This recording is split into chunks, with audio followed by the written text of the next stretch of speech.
episode of Myeloma Crowd Radio, a show that connects patients with myeloma researchers. I'm your host, Jenny Ahlstrom. We'd like to thank today's episode sponsor, Takeda Oncology, for their support of Myeloma Crowd Radio and all that they do for multiple myeloma patients. Now, before we get started with the show, I'd like to tell you a program you'll be seeing more on in the next few weeks. We call it Muscles for Myeloma. Now, at ASH, I heard many doctors saying they were going to start putting patients into treatment categories like fit, unfit, and frail when they were making treatment decisions, rather than basing those decisions on age. One doctor used the example that an 85-year-old had a transplant because he was in such great physical condition and he did just fine with it. Now, because these therapies can be hard on our bodies, we need to be fit enough to handle them, and because getting them could give us long-term remissions and longer life. So everyone is different. I have friends who are coming out of transplant, going into transplant, some are on maintenance therapy, and everyone is at a different level of what they could possibly do. But Muscles for Myeloma will be a fitness challenge based on your own personal goals, and who doesn't need that right after the holidays? So we'll be sharing more in the next few days on that, but start thinking about how you can get moving, and then think about others you'd like to invite to join you. Now, on to our show, which is about a new and interesting drug, and we welcome Dr. Paul Shami of the Huntsman Cancer Institute. So thank you so much for joining us today, Dr. Shami. Thank you. I appreciate the opportunity to be on the show. Well, let me introduce you before we get started, and then we'll start in with our questions for you. Dr. Paul Shami is leader of the acute leukemia program at Huntsman Cancer Institute of the University of Utah and member and clinical investigator at Huntsman Cancer. Dr. Shami is on the Clinical Cancer Investigation Committee, the Academic Senate and Faculty Review Committee at the University of Utah in the Department of Internal Medicine. He's also founder and chief medical officer of JSK Therapeutics. He reviews publications including leukemia, blood, clinical cancer research, clinical and laboratory medicine, leukemia and lymphoma, Journal of Pharmacy and Pharmacology, the Journal of the NCI editor, and Leukemia Research and Treatment, just to name a few. Dr. Shami has received the Leukemia and Lymphoma Society Translational Research Award, the Rapid Access to Intervention Development NCI Award, and the Chairman's Citation for Outstanding Service in the Fight Against Blood Cancers from the LLS. Dr. Shami completed his education in Lebanon and his postgraduate work at Duke University. So again, Dr. Shami, we really welcome you to the show today.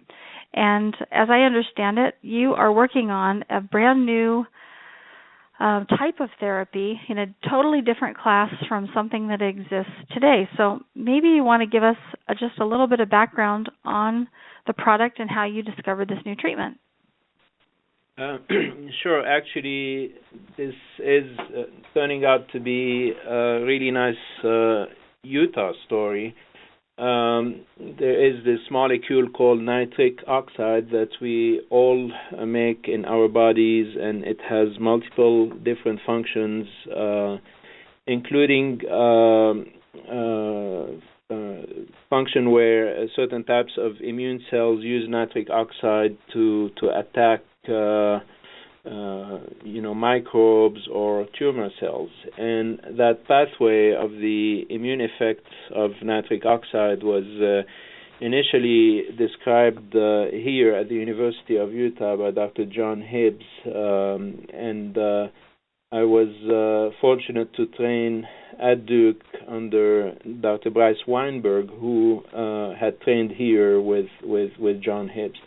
And the way I got into this was through initial work I did as a trainee in the Weinberg lab at Duke. And what we looked at is the effect of nitric oxide on acute myeloid leukemia cells, and we showed that AML cells are very sensitive to the effect of nitric oxide.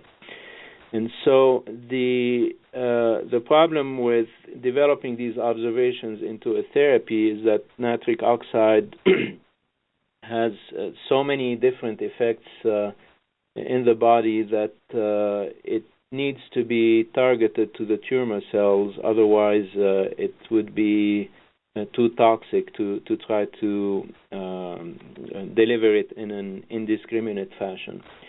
And so after I moved to the University of Utah, I was again fortunate to be able to establish a collaboration with a team of really wonderful chemists at the National Cancer Institute, led by Dr. Larry Kiefer. And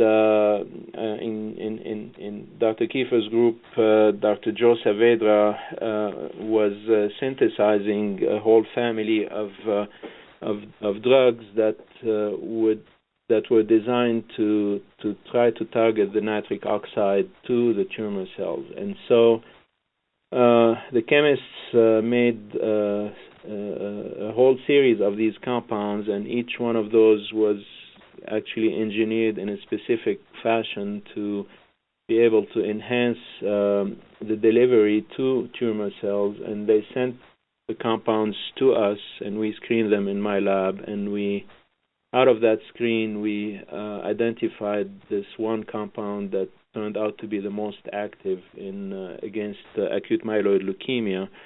And the compound is called JSK, and the letters stand for the initials of Joe Saavedra, who synthesized the compound, and it was compound number K of the series. Since then, we have again entered into collaborations with different groups, and through their work, we have found that JSK is active against multiple different cancers. Now, as far as multiple myeloma is concerned, a few years ago, Dr. Ken Anderson from Dana-Farber, essentially one of the giants of the field, was visiting us as a visiting professor here, and I talked with him about JSK, and he showed a lot of interest in it, so we sent him the drug, and they did essentially most of the initial work on myeloma in his lab. At the time, he had a fellow working in his lab, Dr. Taniel Kiziltepe, and she basically did most of the initial work that showed the activity of JSK against myeloma. And so that's how we discovered the molecule. So it went from an initial biologic observation to actually very clever chemistry from the team of chemists at the NCI to identifying the lead in my lab by screening it against leukemia, and then for myeloma, showing the activity in Dr. Anderson's lab. So it's clearly a multidisciplinary team approach with many different labs working together in synergy. And it sounded like, from reading a paper that I read that you were writing, your work may have studied it in liver cancer also. Is that correct? Yes. So as I mentioned, we shared the compound with different investigators, and including Dr. Brian Carr, who at the time was at the University of Pittsburgh, and they studied it against liver cancer, and indeed it showed activity against liver cancer, in a rat model of liver cancer. We've, again, through our work and work of collaborators both at different institutions in the United States and in Germany, so JSK has shown activity, as we mentioned, in myeloma, in AML, in liver cancer, but also in lung cancer, kidney cancer, brain tumors, Ewing sarcoma, which is a devastating pediatric tumor mainly, and then prostate cancer. So it has a broad spectrum of activity against multiple different cancers. And I know it sounded like it had something to do with angiogenesis, and many patients may not know what that is. But do you want to describe maybe how it works and how it kills the cancerous cells, and then as part of that, describe how it relates to angiogenesis? Sure. So angiogenesis is a normal phenomenon that we all have in our bodies, and that's the phenomenon by which we develop blood vessels to feed our cells, to feed our organs, to heal wounds, all that type of things. And as any cancer cells needs essentially access to the blood supply in order to survive and feed itself. Cancer cells stimulate angiogenesis. They kind of tap into the body circulatory system to develop their own blood supply in a very pernicious way, frankly, just like cancer is. And using a lot of the normal molecules that normally, for example, would help us heal a wound, but in the case of a cancer would essentially help feed the tumor. And in fact, if a cancer cell or a small population of cancer cells does not have access to the vasculature, to the circulatory system, it would never grow to become a cancer. So a lot of research has gone on over the past several years to develop drugs that could inhibit angiogenesis. And some of the drugs that have been developed for myeloma work at least in part by inhibiting angiogenesis. These include, for instance, thalidomide and lenalidomide. As far as GSK is concerned, again, just because it's a nitric oxide delivery drug, it has multiple different targets, multiple different effects, including direct cytotoxic effects to the tumor. So by going into the cancer cell and releasing toxic amounts of nitric oxide, it affects multiple different pathways inside the cells. But also, as part of the work we've done with Dr. Anderson's group and with the team of investigators at the NCI, we were able to show that GSK inhibits angiogenesis, so inhibits the development of vessels, both in vitro, so in basically quote-unquote test tube assays, but also in vivo. And the in vivo work, again, was done in the Anderson lab, where they implanted mice with multiple myeloma cells, and they showed that if you treat the mice with GSK, you could shrink the myeloma cells and allow the mice to live longer. But when they got the tumors out and the tumors were stained for markers of angiogenesis, so checking for angiogenesis under the microscope, it was evident that GSK had also inhibited the growth of vessels into the tumors. So it's very exciting because we have a drug that is directly toxic to the tumor cells by multiple different mechanisms, but it also inhibits the tumors from developing their own blood supply. And there's some very recent study from an Italian group that suggests that it could potentially work also through an immune-mediated mechanism, and maybe we can talk about this, later in the show. Oh, sure. And are you talking about that it might affect the bone marrow microenvironment in an additional way, or that's some other way? No. So, well, okay. So we better talk about it now because I might forget. Okay, we'll talk about it now. So what that Italian group showed, and this was published just last year, what they showed is that if you treat myeloma cells with nitric oxide donors, so drugs that deliver nitric oxide, including GSK, so they tested 2 NO donors, and one of them was GSK. What they showed is that by treating the myeloma cells with JSK, you stimulate them to express a protein called CD155 on their surface, and by doing so, they stimulate normal immune cells to kind of get angry and attack them. So these cells are called NK cells, so natural killer cells, and so that's again an additional mechanism by which JSK could be working in vivo.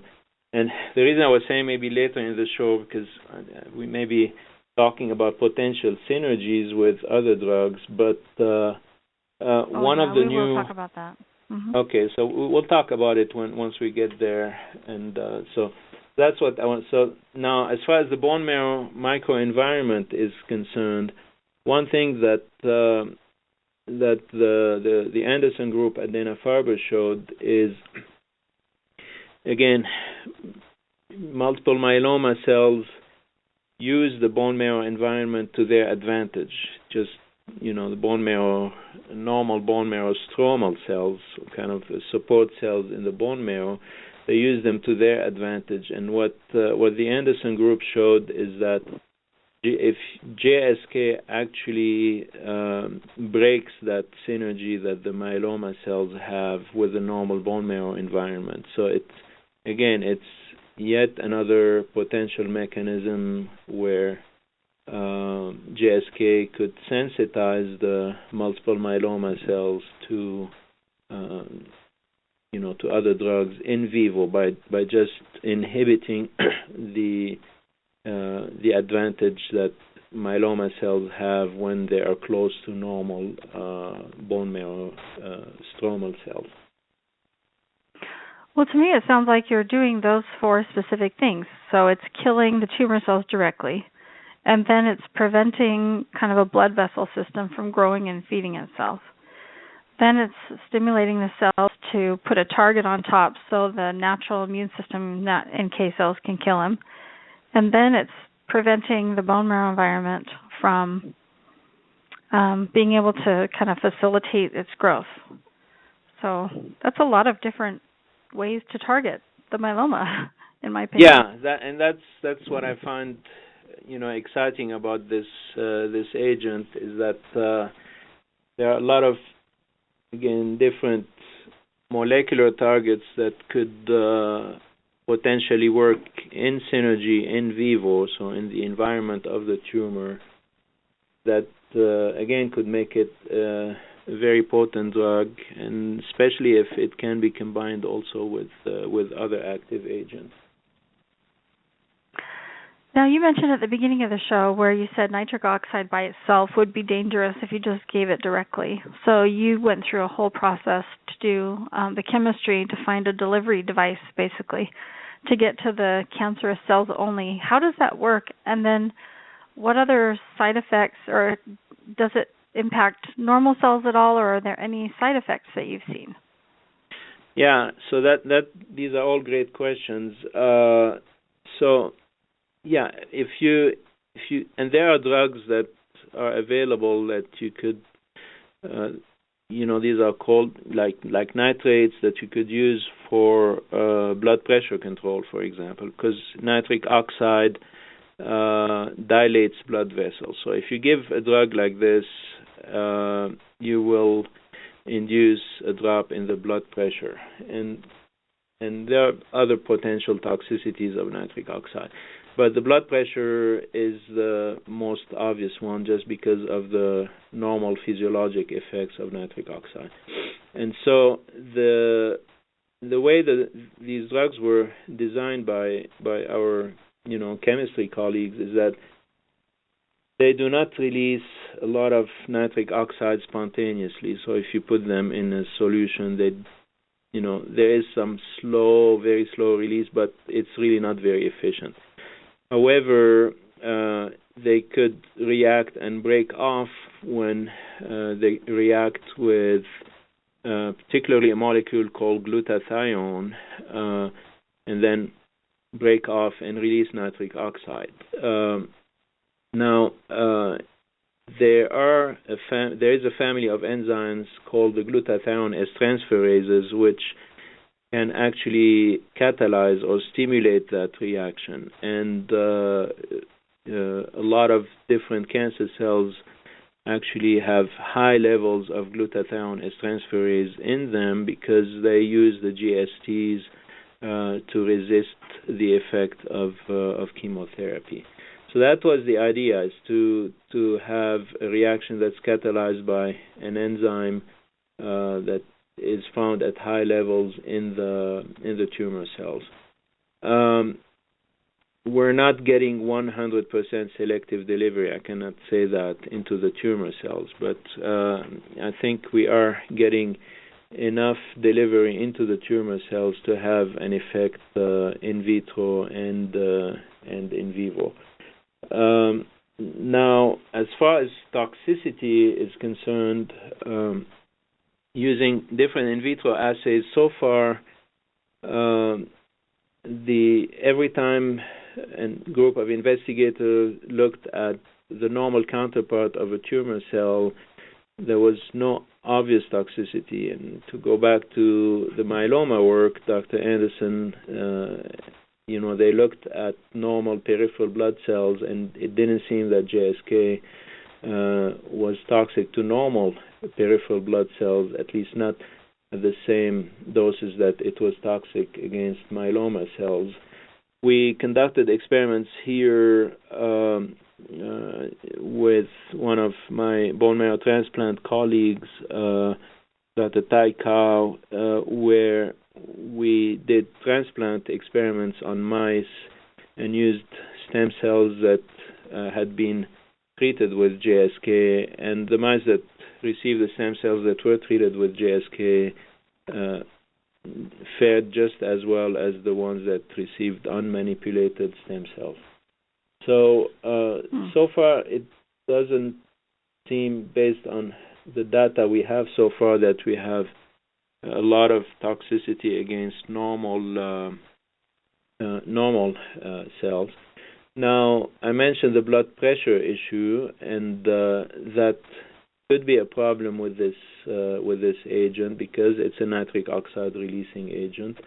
However, we have developed a formulation, so essentially a means of dissolving the drug to be able to administer it, clinically. And recent study we did to look at toxicity in dogs, it seems that with that formulation, the way we developed to administer the drug, it seems that based on the measurements that the contractor did, that we did not see a drop in blood pressure. So with the way we're able to give the drug now, and it's a 2-hour infusion, the last set of measurements that we've had, it doesn't seem to be dropping the blood pressure in any significant fashion. I should say in that same study that was done, the drug was actually very well tolerated by the dogs who received it, every day for 7 days, kind of a schedule that potentially could be used to treat a patient, basically. So it seems to be well tolerated, but obviously we need to do the full set of preclinical toxicology studies, and then as is required to do the initial phase 1 clinical trials to have a good idea of the toxicity profile of the agent. And I have several questions about that whole process. But first, one of the patients that was with me at ASH, Pat Killingsworth, he just kind of observed there are a lot of these new drugs out and available, which is really exciting for myeloma patients. But a big issue is drug resistance. So we have lots of choices now, more than we ever did before. but patients are still becoming drug resistant. So, as I understand it, you've been trying to test this in drug-resistant myeloma cells. Do you want to talk a little bit about that? Yes, and again, I go back to the work that was done by, Ken Anderson's group, and as part of their work, they studied GSK against a panel of sensitive and resistant myeloma cells, and the drug actually showed activity against all of them, including drug-resistant cell lines. They also tested it against myeloma cells that were isolated from patients, not cell lines that have been maintained in the lab, and it showed activity in those cells that were directly taken from patients. We have tried in the lab several years ago to make a leukemia cell line resistant to GSK. So basically, there are some means where you can try to culture cells with a drug at low concentrations and take those surviving cells and culture them again and so forth until you isolate a population of cells that is resistant to the GSK or any drug you could do that with. We have not been able to make a totally resistant cell line. Now, again, I cannot say that there will be absolutely no resistance if once the drug is in the clinic, but so far it looks that it's pretty potent, and at least theoretically, you could argue that the drug hits so many different targets that it would be difficult for a tumor cells to develop or a tumor cell population to develop resistance to the drug. But again, this is all speculative. We will not know that until a lot more work is done, especially until the drug gets into the clinic. Mm-hmm. And with work you're doing in leukemia and also multiple myeloma, does it look like it works better for a specific kind of blood cancer, or you're seeing results that are about the same for each one? I don't think that it is more. I can't say that myeloma is more or less sensitive than AML cells. I think both cancers are equally well. I think both cancers are sensitive to to the drug, and in fact, the FDA has granted us orphan drug designation for both AML and multiple myeloma, and I can't say that one tumor is more sensitive than the other. We would certainly want to develop it for both AML and myeloma. I think that would be ideal. And as I mentioned, we have data from different labs showing activity in a multitude of different solid tumors. So beyond the hematologic malignancies, I think there is great potential there as well. Okay, now earlier you kind of referred to this, that we would talk about how this drug could potentially work with other multiple myeloma drugs, and I think bortezomib is one of those drugs. Do you want to talk about why that might work well with Velcade and any other existing drug?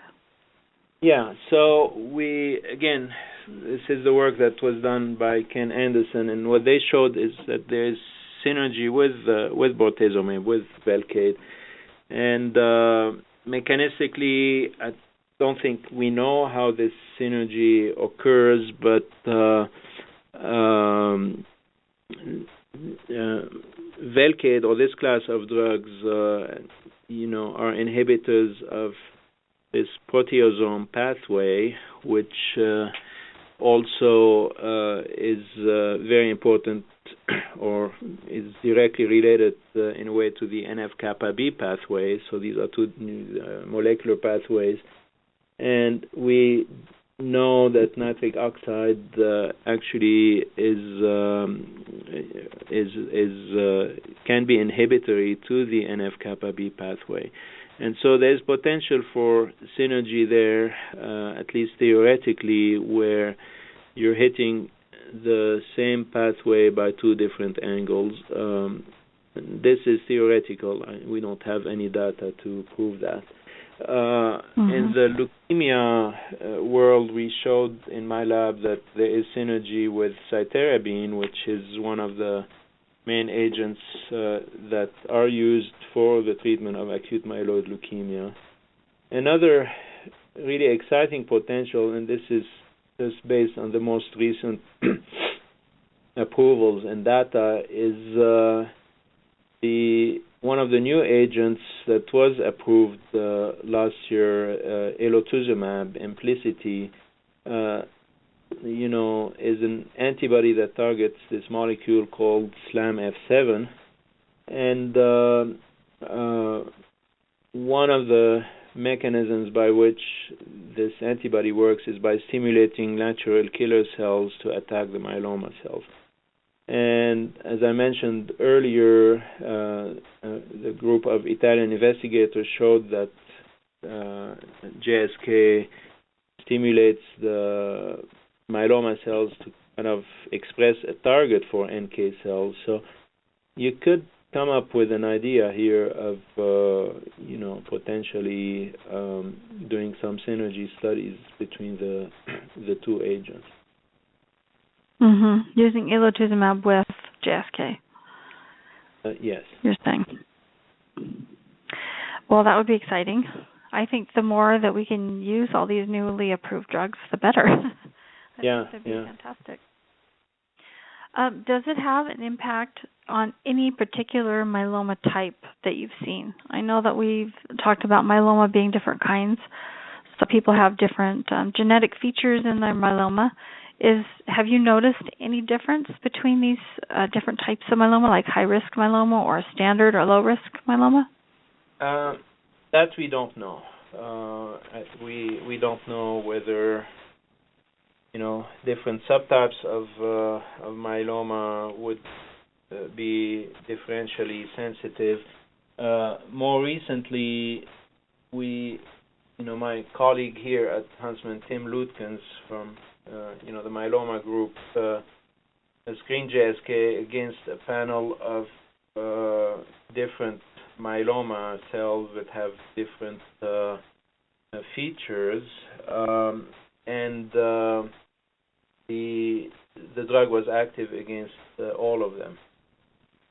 But just like I said before, we really need to get more work done and certainly get into clinical trials to be able to definitively identify subgroups of myelomas that may be more or less sensitive to the drug.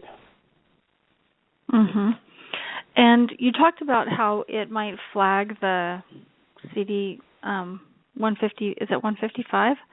Yeah. So the NK cells can kind of go and attack those. Is there any other effect that you've seen on the immune system? Because I know when they talk about myeloma drugs, some of the drugs depress the immune system, like dexamethasone, and some enhance it, like develoment. So is there any effect? Maybe you just need to do more studies on it before you know this, but have you seen any other effect on the immune system besides that flagging, which is wonderful? Right. We don't know. So we have not done any, formal immunologic studies on using the drug. As I mentioned, we had done this transplant experiment in mice using, a transplant model, and it did not seem to compromise, bone marrow stem cells, which obviously end up producing immune cells. Now, does it have any other effects on the immune system beyond just production of immune active cells? That we don't know. We have not done any studies that would look at immune function with this agent. Okay. And you kind of alluded to the different steps in the process. Maybe you want to walk us through how you start from a discovery of an idea in the lab, and then the steps that you have to take. And I think you're kind of in an unusual position to do this because many doctors are seeing patients, which you do, and are doing research, which you're doing as well, and then they kind of hand it off to a company to take it over and have it become a real product. But you're working on both aspects of that, so maybe you can give us an idea of how that works. Sure. I mean, I can kind of give you my view of it, basically, which may not be everybody's view, but I think it's a pretty standard orthodox approach. So obviously, you get an idea. There's a target that you want to target, and so the chemists then design a drug, and there are different ways of coming up with a design. Sometimes, or what's being done a lot these days is, let's say there's a protein that you want to target. People do so-called virtual screens, so basically using computer software to identify candidate designs. But once you have this candidate design, whichever way you got into it, whether it's just by brain power or computer power, you need to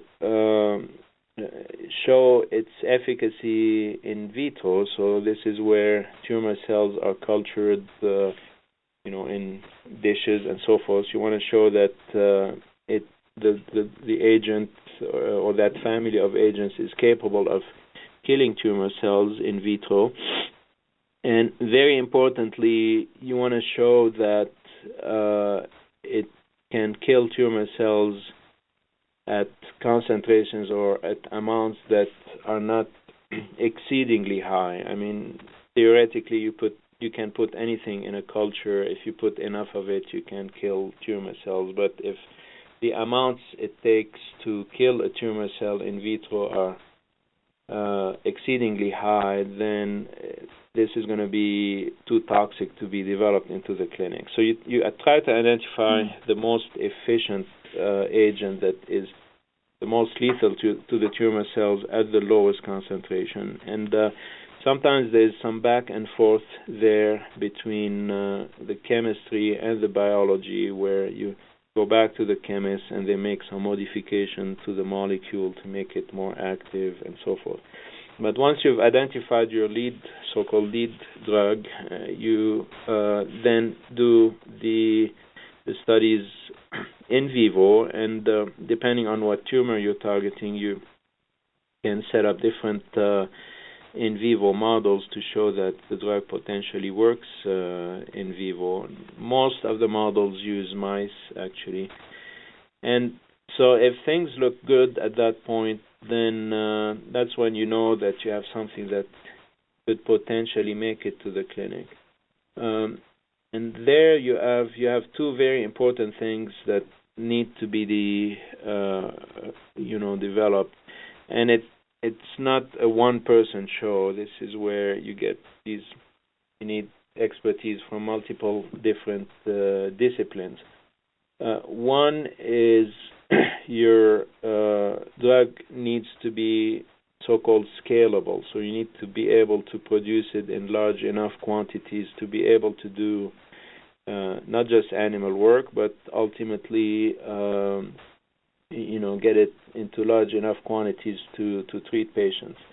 And a lot of times you have exciting molecules, but they're so difficult to make, so difficult to synthesize that that it's never going to be practical to be able to produce enough of them in enough quantities to get it into the clinic. So that becomes a lab reagent rather than a real drug. Fortunately, with SK, we have, again, I go back to the genius of the chemists that made the drug, Kiefer and Saavedra and their colleagues.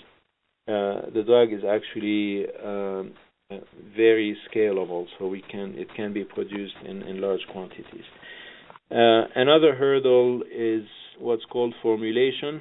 If you have a powder in a tube in the freezer in the lab, that doesn't mean that you can administer it to a patient. So you need to find a way to basically package it so you could give it in some form to a patient, whether oral or intravenous, etc.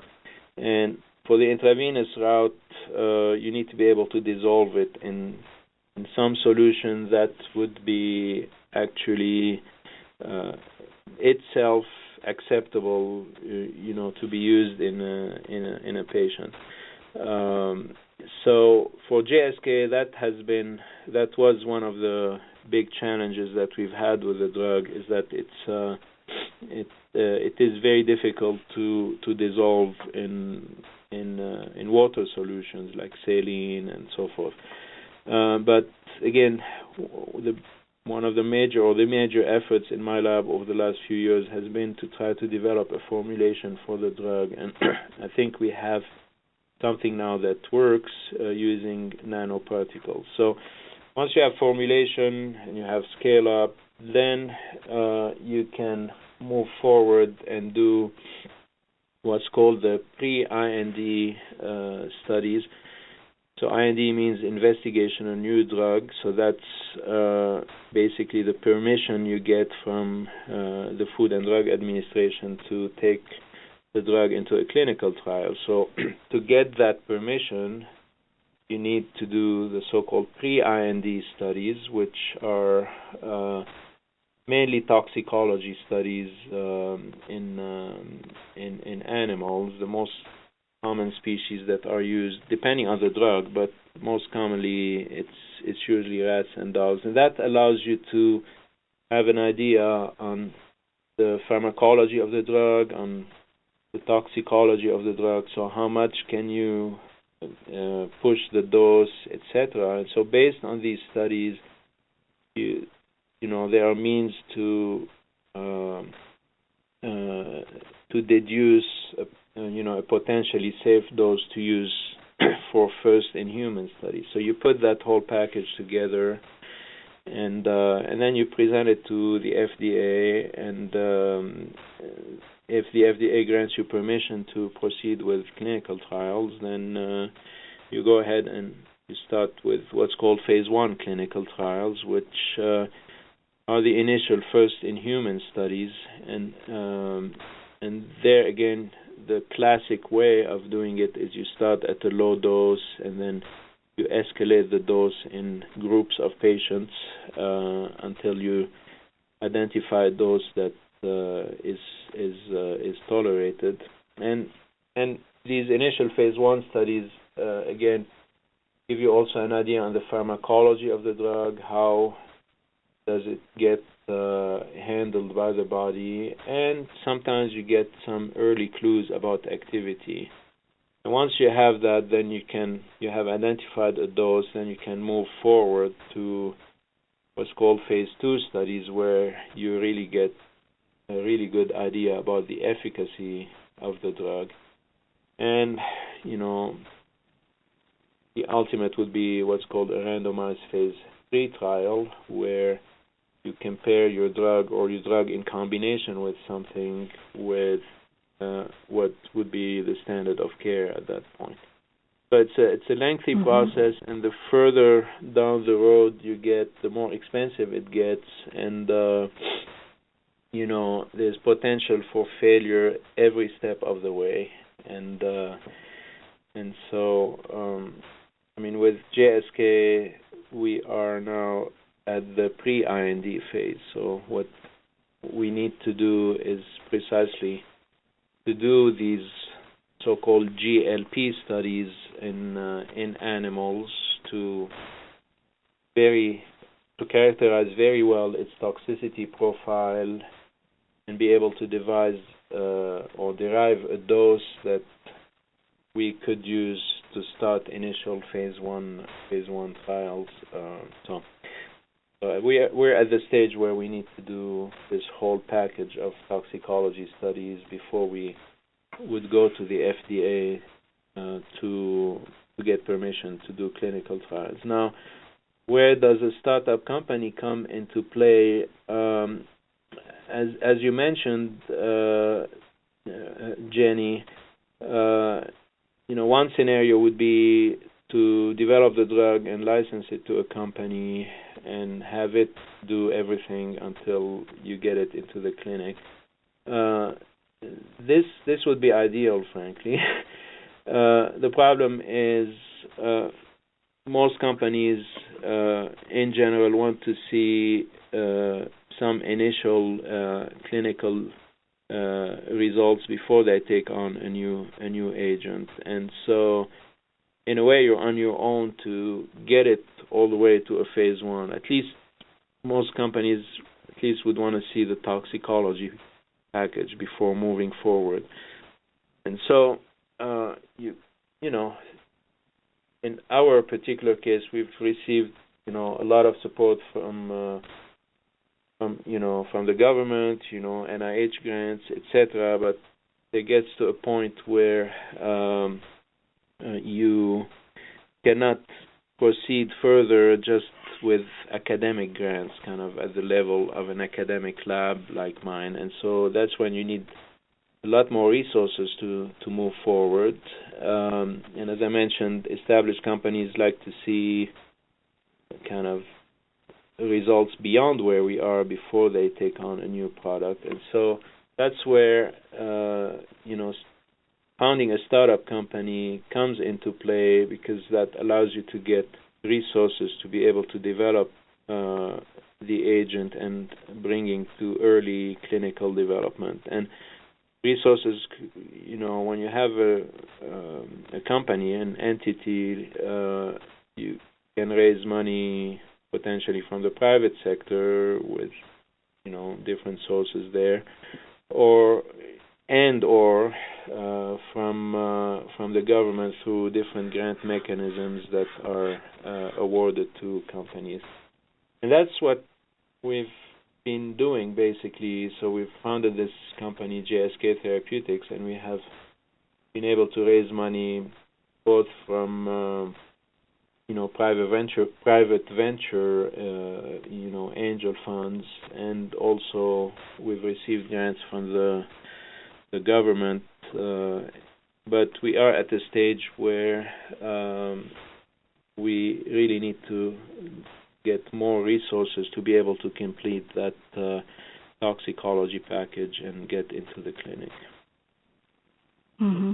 And the whole process is not an easy process. I mean, when you talk about even getting the NIH grants, that's very challenging. So and nowadays 1 in 12 grant requests are getting funded.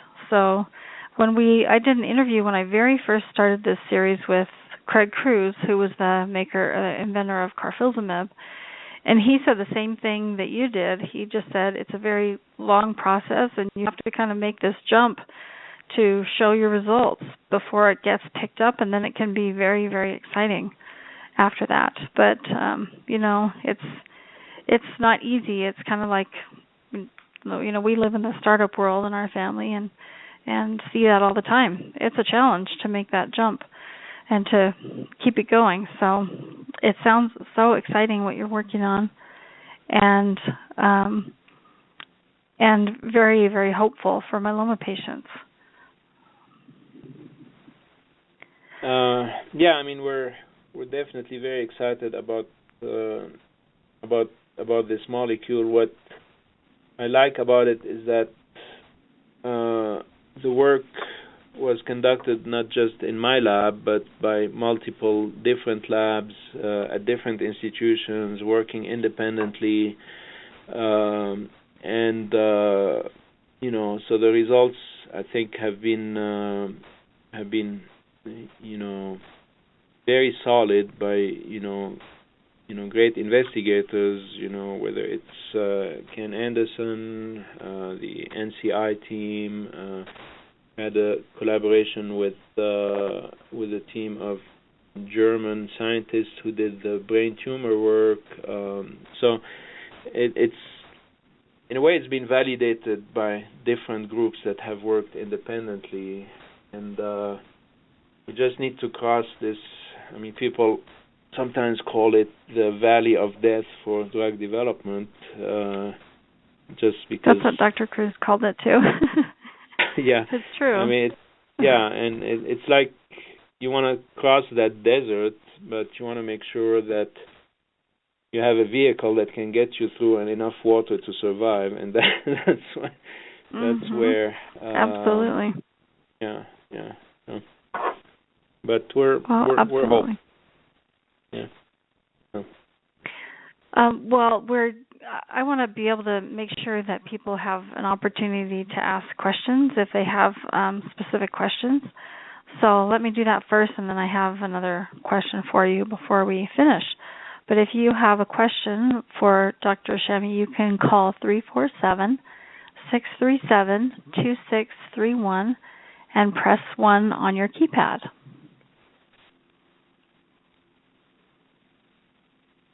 And, okay, caller at 889-4902. Go ahead with your question.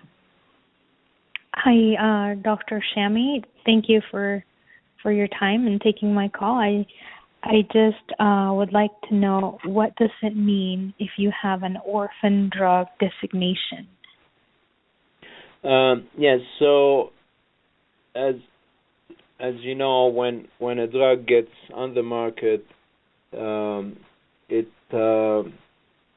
has to have some so-called intellectual property protection, so that the company that is commercializing the drug is able to do so with some protection for a certain period of time. Orphan drug designation is a status that is given to agents that are developed for diseases that do not meet a certain criterion of incidence. So diseases that are considered to be somewhat rare diseases. So if you get orphan drug designation for a certain disease that falls into that criterion of an orphan disease, then the drug has some additional protection. So you have several years of exclusivity that can come beyond what would initially be allowed from the initial patent for that drug. So that's a way to provide an incentive to companies or investors, to support the development of drugs for diseases that do not have a huge market share. Okay, thank you. Thanks for responding that. Thank you. Okay, thank you so much for your question. And does it speed it up as well, or just give that protection? It's not a status that speeds up approval. It's mainly a status that provides protection. Now, there are other mechanisms that can potentially speed up approval, but that's a totally different subject, basically. Okay. Okay. If we have any other callers, just please press 1 on your keypad. I will ask, my final question is, how soon could this come to the clinic? Well, I mean, based on, I don't know how long it takes for the toxicology to... Yeah, so, I mean, I would like this to come to the clinic yesterday, obviously. I mean, it's such an area of need. Any of those cancers we mentioned is an area of need. If we have all the resources we would need to do the toxicology package, I think that could be accomplished in about a year's time, and then you put that filing together, that all this information together into what's called an IND application, and then you go to the FDA. So if, today, January 14th, if we started today and we had all the resources we need, we could potentially complete the tox package in about a year's time, and barring any complications or any unforeseen problems with the toxicology, then go to the FDA and get permission, maybe hopefully get into an initial clinical trial in 18 to 24 months from today. So that's if we have the resources we need. The problem is we need to raise those resources. That's been the challenge at this point. Mhm. Oh, I totally understand, and it's such a frustrating thing to try to have such a great idea and then feel like you're getting held up from getting it into the clinic where you want it to be treating patients. We have one more question. It's 204-6956. Go ahead with your question. Hi, thank you for taking my call. I am a Huntsman patient and actually was just released from the hospital a couple of weeks ago. I just endured my third stem cell transplant. I was diagnosed 4 years ago, and it was brutal. And so my question is, do you think that stem cell transplants may at some point become a thing of the past, that we might have better options, that we just don't even have to think about this as part of our treatment plan? That would certainly be the hope, that at some point we would not be using brutal treatment, and you're absolutely right. There's nothing gentle about a transplant. If we, just to give you kind of a parallel, a disease like chronic myeloid leukemia or CML, if you went back maybe 15 years ago, or a little bit longer than that, we used to try to transplant every CML patient if we could. If the patient was young and healthy enough, that was the treatment to do. And nowadays, we hardly ever do transplants on these patients because over the past, 15 years, such outstanding drugs have been developed for CML. And, the dream obviously would be to have drugs like this for every single cancer that we could encounter. So we can only hope. That is, you're hoping. Do you have, if you had to look into a crystal ball and give us an answer, would you have a date for a year? How many years out do you think we are? Yeah, I wish I did. I wish I did. I have a very personal stake in myeloma. My own dad actually passed away of myeloma. So wow. I wish, as I said, I wish we were there. But clearly the myeloma world has made huge strides over the past 15 years, thanks to a lot of these great investigators like Ken Anderson and all those investigators that have developed these drugs. So. Okay, I just look forward to a future where I never have to think transplant again ever. So thank you. Keep working hard for us. Thank you. Please, thank you. Okay, thank you so much. Well, Dr. Shami, I think this is just a perfect example of, when patients might want to step in and try to get involved as well. Because sometimes I think we think about it that we hope somebody else is going to be funding different areas of research, and we just hope that either the NIH is going to do it or private companies are going to do it. And that's one of the reasons that we started the Myeloma Crowd and the Myeloma Crowd Research Initiative, is because not all good ideas are getting funded. And if we want a cure at a faster pace, patients themselves might decide that they can take it upon themselves and help do something about it. So I would just suggest, and I know sometimes patients don't even know that they can do this, but they can donate directly to different investigators or different labs within a hospital. Instead of just donating to the hospital generally, they can donate to a particular lab. So I guess I would just say leave patients with that thought.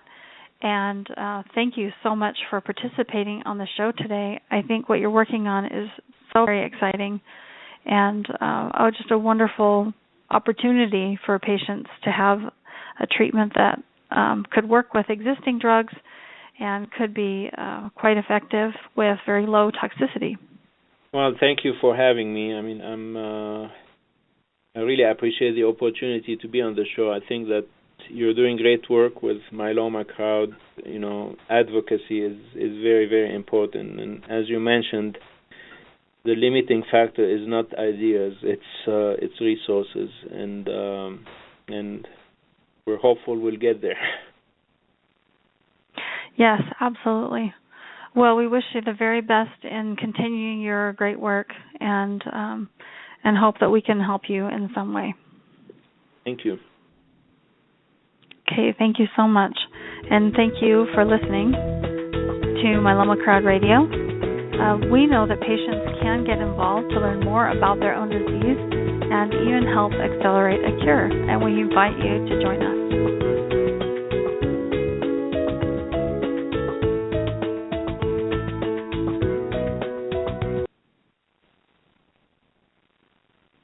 It is Ryan here, and I have a question for you. What do you do when you win? Like, are you a fist pumper, a woohooer, a hand clapper, a high fiver? I kind of like the high five, but if you want to hone in on those winning moves, check out Chumba Casino. At ChumbaCasino.com, choose from hundreds of social casino-style games for your chance to redeem serious cash prizes. There are new game releases weekly, plus free daily bonuses, so don't wait. Start having the most fun ever at ChumbaCasino.com. No purchase necessary. VGW Group. Void where prohibited by law. See terms and conditions. 18+.